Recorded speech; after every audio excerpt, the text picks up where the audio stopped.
Hi friends, તમારા બધાનું સ્વાગત છે પ્રોફેસર વિશાલ સરકી પાઠશાળામાં। આજે આપણે લોકો ધોરણ 12 કોમર્સ ગુજરાતી મીડિયમના વાર્ષિક હિસાબ કઈ રીતના તૈયાર થશે એ જોશું। આ વિડિયો જોયા પછી હું તમને એટલું એશ્યોરન્સ આપું છું કે તમને લોકોને ખબર પડી જશે કે કઈ એન્ટ્રી તમારે ક્યાં મૂકવાની છે। 100% ગેરંટી આપું છું કે હવેના જેટલા પણ વિડિયો છે એ તમે લોકો વ્યવસ્થિત જોશો तो वार्षिक हिसाबનો સંપૂર્ણ દાખલો 11 માંથી 11 માર્ક્સ તમને આપશે that is the guarantee by professor Vishal sir. ઠીક છે, વિડીયોને શરૂ કરતા પહેલા હું તમને બધાને અનુરોધ કરી દઉં કે વિડીયો જોતા પહેલા તમે આ ચેનલને લાઈક કરી લ્યો, સબસ્ક્રાઇબ કરી લ્યો ચેનલને અને બેલ આઇકન પણ દબાવી લ્યો, કારણ કે ભવિષ્યમાં હું જ્યારે પણ વિડીયો મૂકતો જઈશ તો આપ સૌ લોકોને નોટિફિકેશન મળતું રહે। ठीक है, तो आज આપણે લોકો ધોરણ 12 કોમર્સ ગુજરાતી મીડિયમ વાર્ષિક હિસાબ શરૂ કરવા જઈ રહ્યા છીએ। ठीक છે, તો ચાલો સૌથી પહેલા આપણે ધોરણ 12 કોમર્સમાં વાર્ષિક હિસાબો જે આવે છે એકાઉન્ટમાં, બરોબર છે। સૌથી પહેલા એના માર્ક્સ કેટલા છે? આ ચેપ્ટરના માર્ક્સ છે 11 અને આના માટે પૂછાશે એક દાખલો। કેટલા દાખલા પૂછાશે? ખાલી એક દાખલો અને માર્ક્સ કેટલા છે? 11। ઓકે, तो भाई आमा 11 मार्क्स तो दाखलो है એટલે એનો મતલબ એમ કે થોડું લેન્ધી તો હશે જ। ઠીક છે, બીજું વધારે ને વધારે તમે લોકો પ્રેક્ટિસ કરશો તો આ દાખલો તમારે વધીને 12 થી 15 મિનિટમાં પૂરો થઈ જશે, પણ એના માટે જરૂરી છે પ્રેક્ટિસ। હું જેટલું મારા વિડીયોમાં તમને કહું છું એટલું તમે લોકો અનુસરણ કરો પ્લીઝ, તો તમને લોકોને આની અંદર પૂરેપૂરા માર્ક્સ આવશે જ, શ્યોર આવશે દોસ્તો। ઠીક છે, બી પોઝિટિવ। ચાલો બીજું આ ચેપ્ટર ઉપર છે ને બાકીના ચેપ્ટર પણ રહેલા છે। જો તમને આ ચેપ્ટર વધારે ને વધારે આવડતું હોય તો તમે ભવિષ્યમાં પણ બીકોમ કરો, બીબીએ કરો, સીએ કરો તો તમને લોકોને વધારે આઈડિયા આવશે। એટલે આ ચેપ્ટરને છે એ કોઈ ઓપ્શનમાં નહીં કાઢતા, સૌ લોકો વધારે ને વધારે મહેનત કરવાની કોશિશ કરજો। ઠીક છે દોસ્તો?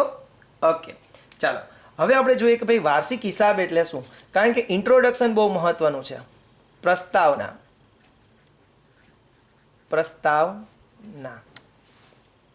प्रस्तावना मारी हारोहार ज तमे लोको पण लखता जाजो दोस्तों। टेक्स्ट बुक तमारे लोको आनी फेर बुक पण बनावी शको छो। बीजुं जे लोको सिटीना विद्यार्थीओ छे अने जूनागढ़मां रहे छे तो एना माटे हूँ कही दऊं के 1 जान्युआरी थी मारी क्रेश कोर्स बेच चालू करी रह्यो छुं। 1 जान्युआरी थी मारी क्रेश कोर्स बेच चालू थाय छे, तो तमे लोको डिस्क्रिप्शनमां मारा नंबर हशे तेमां कॉन्टेक्ट करीने पण तमे लोको आ क्रेश कोर्स बेचमां पण जोडाई शको छो। ठीक छे गाइस? तो चलो प्रस्तावना हजी कहूँ छूँ, चेनल ने जो सब्सक्राइब न करी हो तो पहला सब्सक्राइब करी लेजो। प्रस्तावना, हवे आपने प्रश्न ए थाय के भाई वार्षिक हिसाब एटले शुं? वार्षिक हिसाब एटले शुं? वार्षिक हिसाब ए वार्षिक हिसाबो ए वर्षना अंते धंधानुं परिणाम। तो भाई धंधानुं परिणाम शुं होय? तो कि कां तो नफो अने कां तो खोट। धंधानुं परिणाम शुं होय? कां तो नफो होय कां तो खोट होय। दर्शावे छे तथा तेनी साथे साथे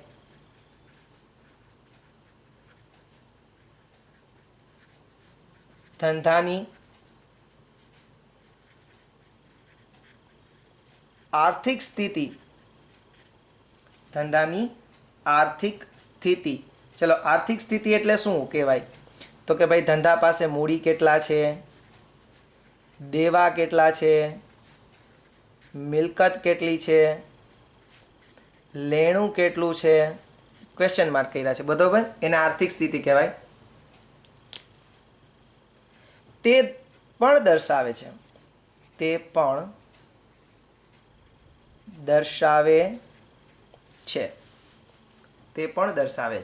बराबर छे दोस्तों?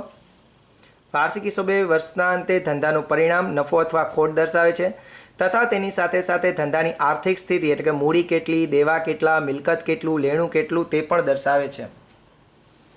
सामान्य रीते वार्षिक हिसाबो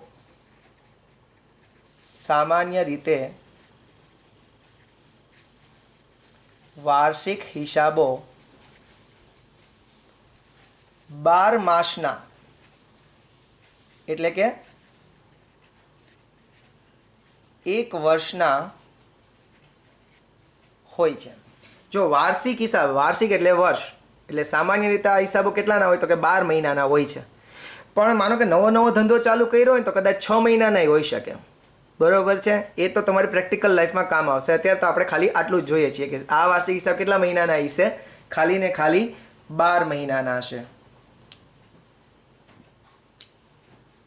આ વાર્ષિક હિસાબો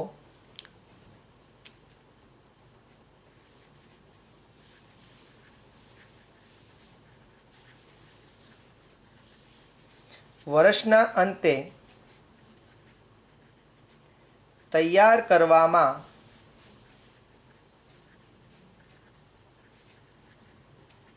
આવે છે। આ વાર્ષિક હિસાબ આપણે ક્યારે તૈયાર કરીએ છીએ તો કે વર્ષના અંતે। ચાલો વાર્ષિક હિસાબ આપણે ક્યારે તૈયાર કરશું તો કે વર્ષના અંતે તૈયાર કરશું, બરોબર છે। બીજું, વાર્ષિક હિસાબો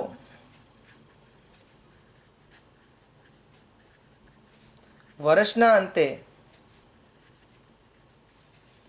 ગણતરી કરે છે કે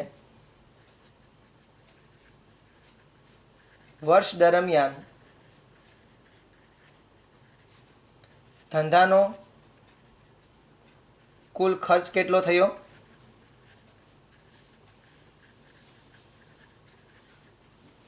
વાર્ષિક હિસાબો વર્ષના અંતે ગણતરી કરે છે કે વર્ષ દરમિયાન ધંધાનો કુલ ખર્ચ કેટલો થયો, કુલ આવક કેટલી થઈ,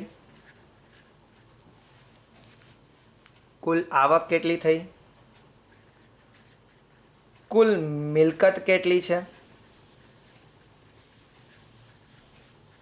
કુલ મિલકત કેટલી છે, કુલ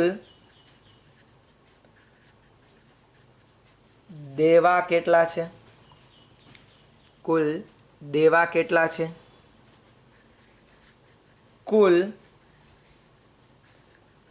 લેણા કેટલા છે, કુલ લેણા કેટલા છે,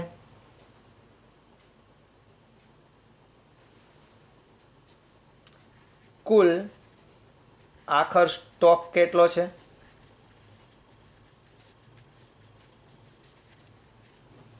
કુલ આખર સ્ટોક કેટલો છે, કુલ ભાગીદારોની મૂડી કેટલી છે, કુલ ભાગીદારોની મૂડી કેટલી છે। ચાલો, તો આવું બધી વસ્તુ છે ને વાર્ષિક હિસાબ આપણને બતાવે છે, બરોબર છે કે ભાઈ વર્ષના અંતે મૂડી કેટલી, એનો આખર સ્ટોક કેટલો, એનું લેણું કેટલું, એનું દેવું કેટલું, એની મિલકત કેટલી, એનો ખર્ચ કેટલો થયો। અને આના આધારે આપણને શું બતાવે છે, ઉપરની વિગતોના આધારે તો કે તેનું ધંધાનું પરિણામ પ્લસ આર્થિક સ્થિતિ। આ બધી વસ્તુને ધ્યાનમાં લઈ અને શું બતાવશે તો કે ધંધાનું પરિણામ એક તો દેખાડશે અને બીજું દેખાડશે ધંધાની આર્થિક સ્થિતિ। ઠીક છે ગાઈસ, ક્લિયર બધાને? ઓકે, હજી એક વખત એવું હોય તો બધા લોકો સ્ક્રીનશોટ લઈ અને આ થિયરીને લખતા જાજો। બીજું કહું છું કે થિયરી મારી આરાહાર જ ગણજો, સમ પણ હું જેમ ગણાવું એમ મારી સાથે સાથે જ ગણજો। ઠીક છે ગાઈસ? ઓકે ઓકે, ચલો નેક્સ્ટ કરીએ। ઓકે,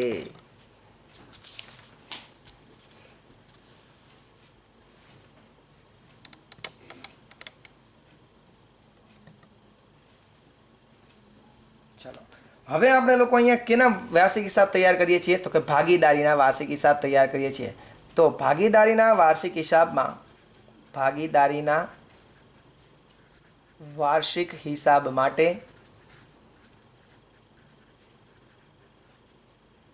સમાવિષ્ટ ખાતા અને પત્રકો। ભાગીદારીના વાર્ષિક હિસાબ માટે સમાવિષ્ટ ખાતા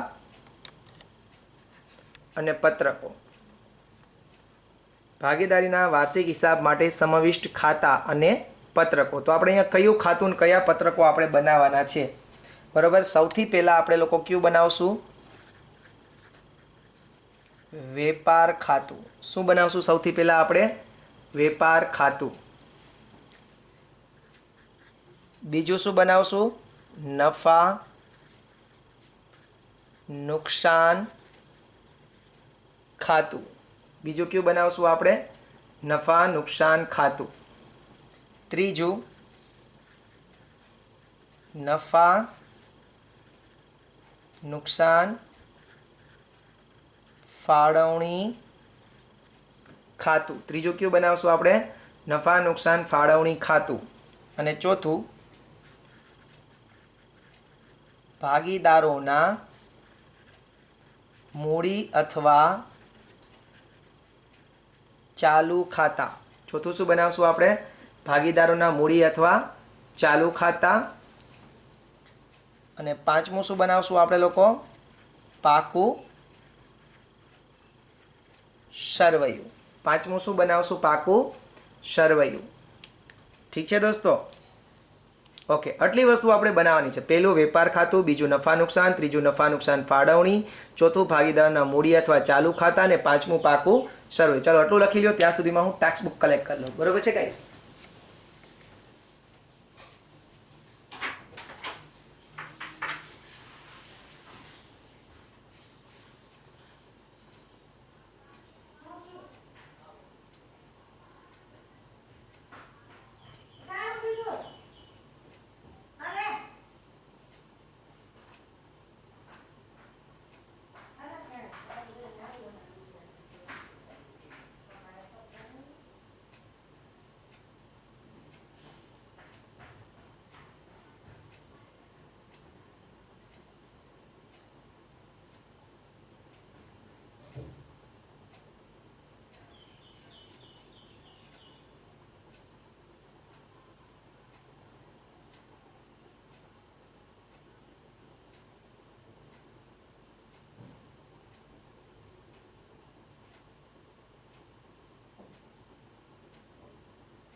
ચલો ગાઈસ, હવે આપણે લોકો શું કરશું? પહેલાં ડિટેલમાં દરેક ખાતા વિશે લખશું અને પછી તમને લોકોને હું ટેક્સ્ટ બુકમાંથી તે સોલ્વ કરાવતો જઈશ. ઠીક છે? ઓકે, તો ચાલો પહેલું હેડિંગ આપો વેપાર ખાતું. પહેલું હેડિંગ આપો વેપાર ખાતું. વેપાર ખાતું. ચલો એમાં લખીએ વેપાર ખાતું. શું શું આવશે એમાં? તો કે ધંધાને લગતા માલ, ધંધાને લગતા માલ, માલની ખરીદી ને લગતા ખર્ચા, માલની ખરીદીને લગતા ખર્ચા, માલના ઉત્પાદનને લગતા ખર્ચા નું ખાતું એટલે વેપાર ખાતું. ધંધાને લગતા માલ, માલની ખરીદીને લગતા ખર્ચા, માલના ઉત્પાદનને લગતા ખર્ચાનું ખાતું એટલે આપણે શું કહેશું? એને વેપાર ખાતું. એનો મતલબ એવો થયો દોસ્તો કે આ વેપાર ખાતામાં ત્રણ વસ્તુ આવે. એક તો કે માલ, બીજું તો કે માલની ખરીદીને લગતા ખર્ચા, અને ત્રીજું માલના ઉત્પાદનને લગતા ખર્ચા. ત્રણ વસ્તુ આવે. એક આ વેપાર ખાતામાં ત્રણ આવશે વસ્તુ. એક શું આવશે? તો કે માલ આવશે. જો અહીંયા ચાર્ટ દ્વારા સમજીએ કે વેપાર ખાતામાં એક શું આવશે ગાઈસ? માલ આવશે. બીજું માલની ખરીદીને લગતા ખર્ચા આવશે. માલની ખરીદીને લગતા ખર્ચા. અને ત્રીજું આવશે માલના ઉત્પાદનને લગતા ખર્ચા. દોસ્તો, મને જો તમે સહયોગ આપશો તો બધા જે દાખલા છે એ હું પૂરેપૂરા યુટ્યુબ ઉપર મૂકી દઈશ, અપલોડ કરીશ. બસ સહયોગ એ જ છે કે તમે લોકો મારા વિડીયોને દરરોજ જોતા રહો, લાઈક કરતા રહો, મારા વિડીયોને શેર કરતા રહો, તો અમને શું મોટિવેશન મળે. અને જેટલું મોટિવેશન મળશે એટલું અમે લોકો વધારે વધારે વર્ક કરી શકશું. હજી પણ હું તમને કહું છું કે જો તમે મને આમાં સહયોગ કરશો તો હું તમને BCom BBAના પણ વિડીયો લેક્ચર્સ તમને જે નહીં ચેપ્ટર આવડતું એ બનાવી દઈશ. ઠીક છે?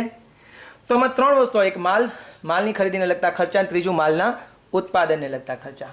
હવે આપણે આપણે ધંધો કરતા હોય તો માલમાં આપણે શું શું આવે? ચલો સૌથી પહેલાં મને એમ કહો કે માલ અને મિલકતમાં શું ફેર છે? ધંધામાં તમે લોકો છે એ એસીનો ધંધો કરો છો, એસીની ખરીદ વેચાણ કરો છો. એસીનું ખરીદી અને વેચાણ કરે છે. કોઈ એક એ છે એ એસીનું ખરીદ અને વેચાણ કરે છે, તો એસી છે એ માટે શું કહેવાય? માલ કહેવાય. પણ આ જ એસી હું મારા કોચિંગ ક્લાસ માટે નખાવું તો એ મારા માટે શું કહેવાય? મિલકત કહેવાય. એટલે માલનો મતલબ શું? તો કે જે વસ્તુનો આપણે ખરીદી વેચાણ કરતા હોઈએ એને માલ કહીએ. જે આપણો મેઇન ધંધો છે એને આપણે માલ કહીએ. જ્યારે મિલકત કોને કહેવાશે? તો કે આપણો મેઇન ધંધો નથી પણ આપણા ધંધામાં એ ઉપયોગી છે. બરોબર છે? એ મિલકત છે. એસી એ આપણી શું કહેવાશે? મિલકત. જ્યારે એસી વેચતો હશે એના માટે શું કહેવાશે? માલ. Very good. ચલો હું બીજું કહું કે જે ઇલેક્ટ્રોનિક વાળો છે એ પંખાની ખરીદી અને વેચાણ કરે તો એના માટે પંખા શું કહેવાય? માલ. અને હું માનો કે પંખા લઉં તો મિલકત. તમે માનો કે પંખા લ્યો તો મિલકત. ઓકે, સમજાઈ ગયું ને માલ અને મિલકતનો તફાવત? Very good. ચાલો હવે માલમાં શું શું હોય? તો કે એક તો હોય ખરીદી, પછી શું હોય? વેચાણ હોય, પછી ખરીદ પરત હોય, પછી વેચાણ પરત હોય, અને પછી ખાલી જગ્યાથી ગયેલ માલ હોય. એક ખરીદી હોય, એક વેચાણ હોય, એક ખરીદ પરત હોય, એક વેચાણ પરત હોય, અને એક ખાલી જગ્યાથી ગયેલ માલ હોય. માનો છો કે નથી માનતા? હજી આની અંદર હજી વસ્તુ હોય કે શું હોય? એક શરૂઆતનો સ્ટોક હોય અને એક હોય આખરનો સ્ટોક. એક શરૂઆતનો સ્ટોક હોય અને બીજો કેનો હોય? આખરનો સ્ટોક. એટલે માલમાં કઈ કઈ વસ્તુ આવે? બોલો મારી સાથે. ખરીદી, વેચાણ, ખરીદ પરત, વેચાણ પરત, ખાલી જગ્યાથી ગયેલ માલ, શરૂઆતનો સ્ટોક અને આખરનો સ્ટોક. રે વેપાર ખાતામાં 3 વસ્તુ આવે. પેલું આવે માલ. માલમાં તો કે ખરીદી, વેચાણ, ખરીદ પરત, વેચાણ પરત, ખાલી જગ્યાથી ગયેલ માલ, શરૂઆતનો સ્ટોક અને આખરનો સ્ટોક. રે ચલો ગાઈઝ, આટલું આવડ્યું બધાને? ઓકે. બીજું આ છે માલની ખરીદીને લગતા ખર્ચા. ચાલો હાલો, તમે માનો કે બિઝનેસ કરતા હોય ને તમારે કોઈ માલ લેવા જવું પડે બહારગામ, તો તમે કયો ખર્ચો કરશો? માલની ખરીદી માટે તમે કયો ખર્ચો કરો? એક તો હું કહું તમે રેલવેનું આપો. રેલવેનું એટલે રેલવેનું ભાડું. માનો કે બહારગામથી તમારો માલ આવતો હોય, બરાબર છે, તો રેલવેવાળાને ભાડું દેવું પડશે કે નહીં? ઓકે. પછી માલ આવે છે તો આવક માલ ગાડા ભાડું હોય. આવક માલ ગાડા ભાડું હોય. પછી માનો કે માલ તમારા ગામ સુધી પહોંચી ગયો તો તમારે મજૂરી દેવી પડે. મજૂરી. પછી માલ માનો કે વિદેશથી મગાવો તો તમારે એક ડ્યુટી ભરવું પડે જેનું નામ છે કસ્ટમ ડ્યુટી.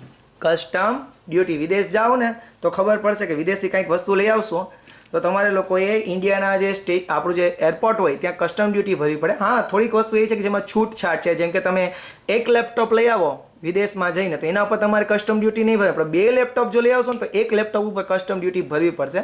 આ તો હું તમને ખાલી જાણ માટે કહું છું, જરૂરી નથી આ બધું, બરાબર છે? પણ તમને ખબર હોવી જોઈએ કે કસ્ટમ ડ્યુટી કઈ વસ્તુ ઉપર લાગે છે, બરાબર? એવી રીતના તમે કોઈ કપડાં લઈ આવો અને એમાંથી ટેગ કાઢી નાખો ને તો એ જૂના કપડાં થઈ જાય, બરાબર છે? તો એના ઉપર પણ કસ્ટમ ડ્યુટી નહીં ભરવાની. ઠીક છે? આવું બધું છે કસ્ટમ ડ્યુટી. તો લારી ભાડું છે, આ બધા શું છે? માલની ખરીદીને લગતા ખર્ચા. રેલવેનું, આવક માલ, ગાડા ભાડું, મજૂરી, કસ્ટમ ડ્યુટી, લારી ભાડું, આ બધા હું ઉદાહરણ લખું છું દોસ્તો. હજી આવે છે, ઘણા બધા આવશે, બરાબર છે. એના પછી આવે છે માલના ઉત્પાદનને લગતા ખર્ચા. તો માલનું ઉત્પાદન હોય, બરાબર છે, એમાં કયા કયા ખર્ચા લાગતા હોય? તમે માનો કે માલનું ઉત્પાદન કરો છો, તેમાં કયો કયો ખર્ચો લાગે એ કયો છે? હાલો, બરાબર છે. માનો માલનું ઉત્પાદન ક્યાં થાય? તો કે ફેક્ટરી. એટલે હું અહીંયા લખું છું ફેક્ટરી અથવા કારખાનાને લગતા ખર્ચા. ફેક્ટરી અથવા કારખાનાને લગતા ખર્ચા, જેમ કે કારખાના અથવા ફેક્ટરીનો ઘસારો, કારખાના અથવા ફેક્ટરીનું ભાડું, બરાબર છે, કારખાના અથવા ફેક્ટરીનું ભાડું. પછી ઉત્પાદક મજૂરી, ઉત્પાદન કરવામાં જે મજૂરી દે એને ઉત્પાદક મજૂરી કહેવાય. અચ્છા, પછી વીજળી ખર્ચ પણ કેનો? કારખાનાનો. વીજળી ખર્ચ પણ કેનો? કારખાનાનો. અને એના પછી ટેકનિકલ ખર્ચા. બીજું શું હશે? ટેકનિકલ ખર્ચા. ઠીક છે ગાઈસ? ઓકે. તો વેપાર ખાતામાં 3 વસ્તુ આવે છે. કઈ કઈ વસ્તુ આવે બોલો તો? એક માલ. મારી યારે બોલતા જાઓ, મને સંભળાતું નથી. બોલો હાલો બધાય. શું આવશે વેપાર ખાતામાં? કઈ કઈ વસ્તુ આવશે? પહેલી બોલો માલ. બીજી કઈ આવશે? માલની ખરીદીને લગતો ખર્ચો. ત્રીજી કયો આવશે? માલના ઉત્પાદનને લગતા ખર્ચા. વેપાર ખાતામાં પહેલી કઈ આવે? માલ. બીજું માલની ખરીદીને લગતા ખર્ચા. ત્રીજું માલના ઉત્પાદનને લગતા ખર્ચા. Very good. માલમાં શું આવે? બોલવતા જાઓ ઝડપથી. ખરીદ, વેચાણ, ખરીદ પરત, વેચાણ પરત, ખાલી જગ્યાથી ગયેલ માલ, શરૂઆતનો સ્ટોક અને આખો સ્ટોક. Very good. માલની ખરીદીને લગતા ખર્ચા કયા કયા હોય? તો કે ભાઈ રેલવેનું, આવક માલ, ગાડા ભાડું, મજૂરી, કસ્ટમ ડ્યુટી, લારી ભાડું. ઓકે. માલના ઉત્પાદનને લગતા ખર્ચા ક્યાં હોય? માલનું ઉત્પાદન ક્યાં થાય? તો કે ફેક્ટરી અથવા કારખાનામાં. તો કારખાનાને લગતા ખર્ચા આવે એ બધા ક્યાં લખશે? વેપાર ખાતામાં જ લખાશે. આટલી વસ્તુ સમજ્યા દોસ્તો? બીજી દોસ્તો, હું મારી ટેલિગ્રામ ચેનલ પણ સ્ટાર્ટ કરી દઈશ કે જેથી કરીને તમને હું જે નોટ લખું છું એ તમને લોકોને ત્યાંથી એની PDF મળી જશે. ઠીક છે દોસ્તો? ટેલિગ્રામ ચેનલ વિશે હું તમને નેક્સ્ટ વિડીયો લેક્ચર અથવા એના પછીના વિડીયો લેક્ચરમાં જણાવીશ કે તમે ક્યાંથી મારી આ ચેનલ જે છે PDF ડાઉનલોડ કરી શકશો. ઠીક છે? Okay, thank you. ચાલો હવે એટલે જ આપણે પેજ નંબર લખતા જાય છે કે જ્યારે હું ટેલિગ્રામમાં કરું તો તમને લોકોને વધારે આઈડિયા મળે. ઠીક છે? હવે આપણે ચાલો, એ તો ખબર પડી ગઈ સર કે વેપાર ખાતામાં કાઉ આવશે, શું શું આવશે. વેપાર ખાતામાં શું શું આવશે એ આપણને બધાને ખબર પડી ગઈ છે. આપણને બધાને એટલે કે તમને, મને તો ખબર જ છે. ઠીક છે? ઓકે. હવે આપણે વેપાર ખાતાનો નિયમ જોઈએ. ચાલો હવે નિયમ જોવો એટલે તમને મજા જ આવશે દોસ્તો. વેપાર ખાતાનો નિયમ. હું અહીંયા લખું છું વિગત અને બીજામાં લખું છું વેપાર ખાતે ઉધાર અથવા જમા. વેપાર ખાતાનો નિયમ, પેલામાં વિગત અને બીજું વેપાર ખાતે ઉધાર અથવા જમા.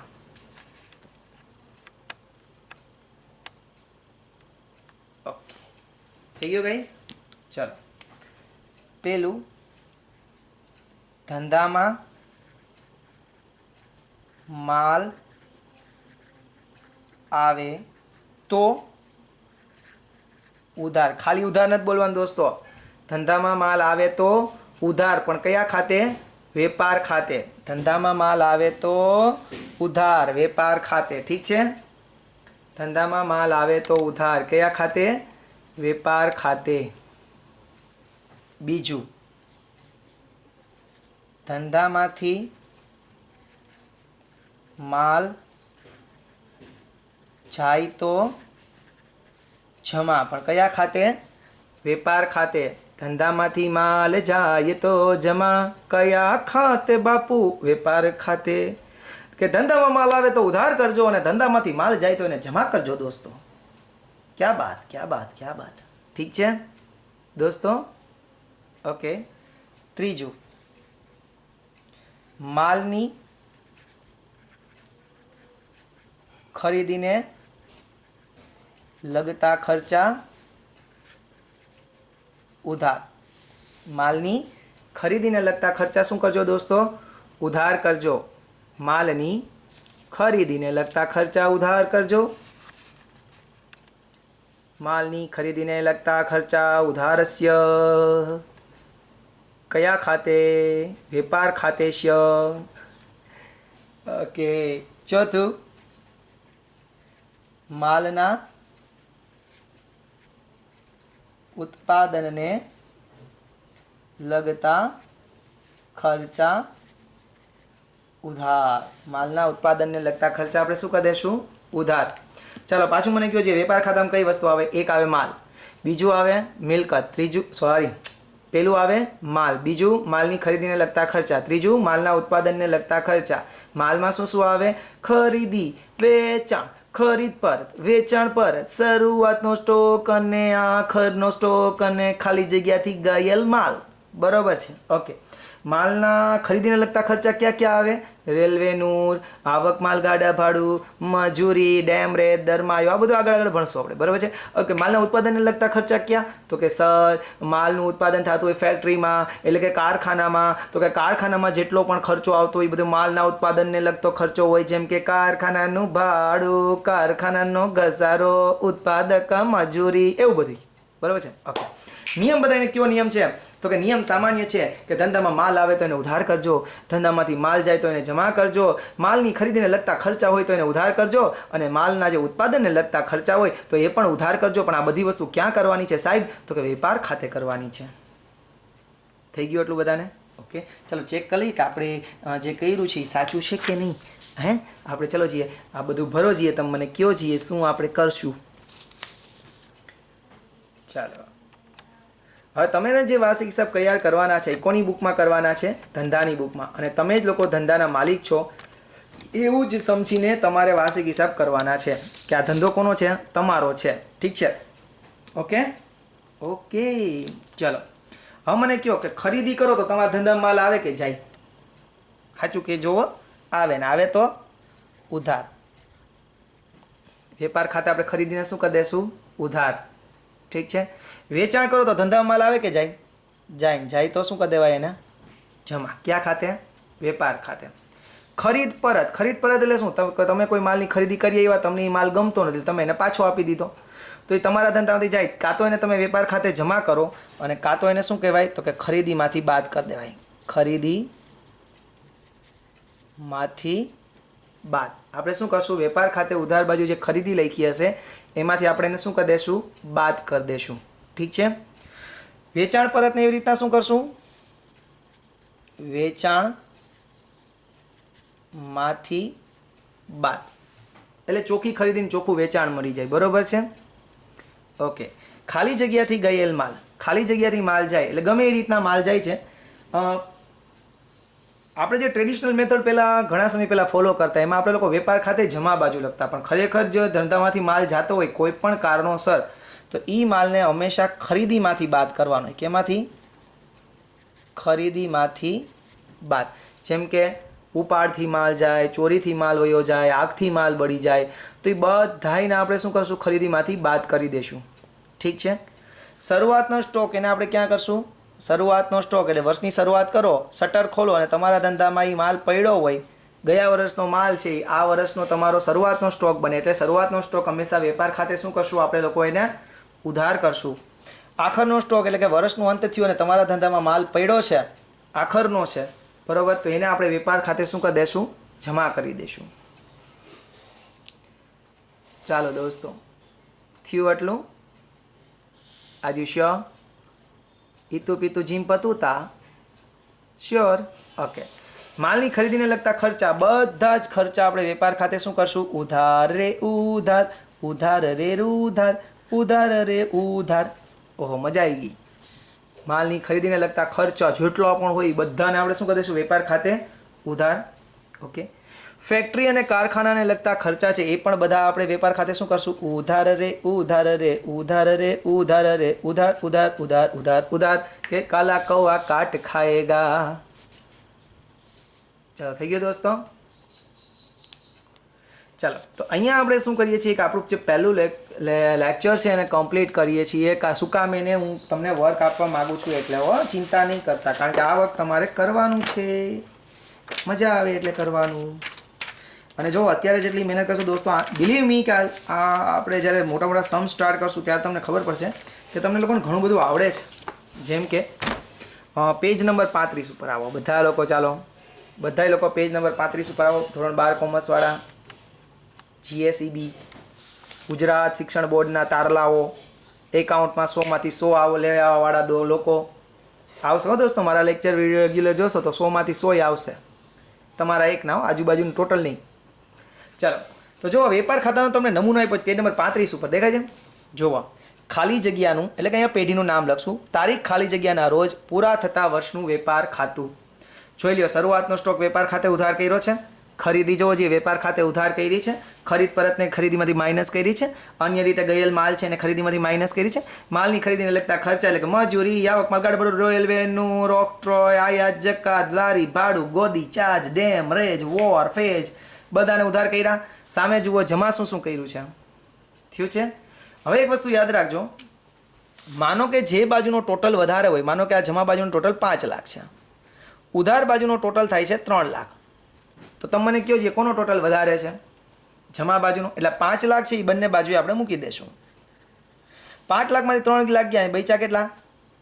2 લાખ. 5 લાખ 5 લાખ બે બંને જગ્યાએ મૂકી દે. એમાંથી આ ઉધાર બાજુનો સરવાળો મેં માઇનસ કર્યો એટલે 2 લાખ રૂપિયા ઘટ્યા. એને હું શું કહીશ? કાચો નફો. શું કહીશ એને? કાચો નફો. અને આ કાચો નફો આપણે ક્યાં લઈ જવાનો છે? નફા નુકસાન ખાતે. બરોબર છે. એવી જ રીતના માનો કે ઉધાર બાજુનો જો સરવાળો વધારે હોત તો હું બેની બાજુ સરવાળા મૂકી દેત અને અહીંયા રકમ ઘટત તો આને હું કહેત કાચી ખોટ, અને એને પણ ક્યાં લઈ જશો આપણે? નફા નુકસાન ખાતે. તો બધા જ લોકોને મારો અનુરોધ છે કે આ નમૂનો એકવાર આપણી જે ફેરબુક બનાવી છે એમાં લખી લેશે બધા જ બાળકો. નેક્સ્ટ વિડીયો લેક્ચર હું પાછો કાલ અપલોડ કરીશ.